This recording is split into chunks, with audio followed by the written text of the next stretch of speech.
Okay, so what's wrong with some extra Coke and French fries? Well, okay, there is actually something wrong with it, and today we will discuss obesity and overweight.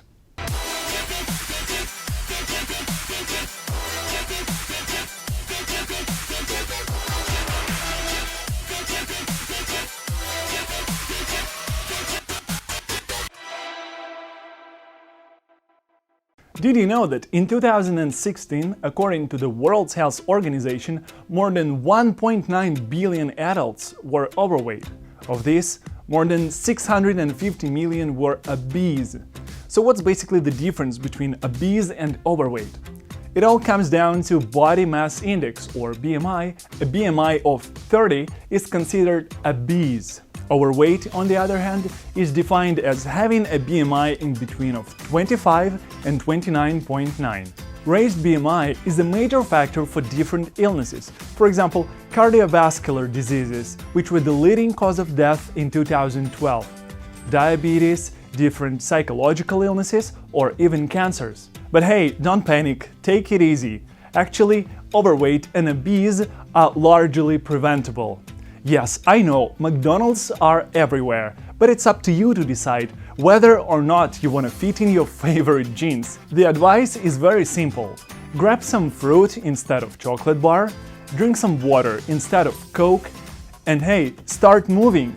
And I'm not speaking about moving from your bed to your fridge. Leading cause of death. Leading cause of death means the most common reason for death. According to. You can use according to when you want to report what someone said or to report some information given in some article or a book. To define.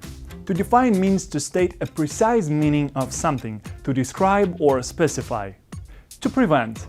To prevent means to keep something from happening or to keep someone from doing something. Advice. Advice is an opinion or some kind of recommendation. And now, let's see what a professor has to tell us about obesity and overweight.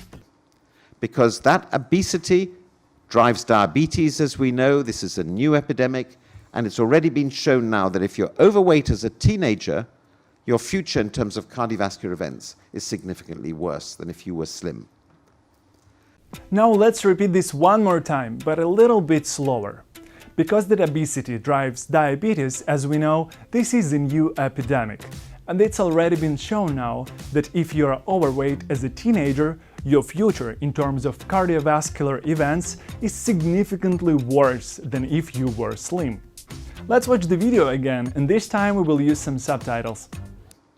Because that obesity drives diabetes, as we know. This is a new epidemic, and it's already been shown now that if you're overweight as a teenager, your future in terms of cardiovascular events is significantly worse than if you were slim. It's also actually true that obese children experience breathing difficulties, increased risk of fractures, hypertension, insulin resistance, and also mental effects.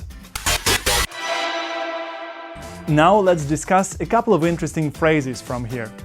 Obesity drives diabetes. What it means is that obesity leads to diabetes. The verb to drive has many different meanings, being a phrasal verb. For example, to drive someone crazy, it means to make someone really mad. Or to drive someone do something, it means to make or even to force someone to do some job. Significantly worse, it means much more worse. Now let's switch to grammar. And today we're discussing one of my favorite tenses in English, present continuous. Let's dive into the table. So what are we using present continuous for? We use present continuous for things that are happening at the moment of speaking.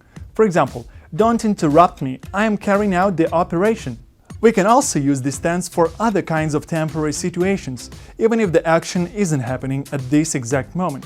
For example, John is trying not to eat any fats or sugar until he loses some weight. Let's compare it with the present simple, which is used for permanent situations. You see, she keeps fit. It means that I think it's a permanent state.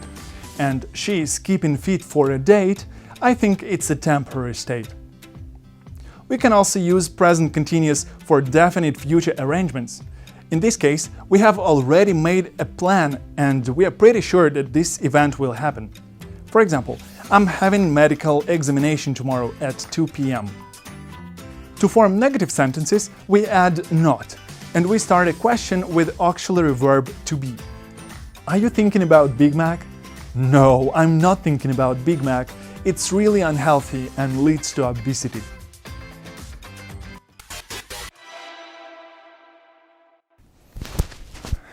You turned off the camera, right?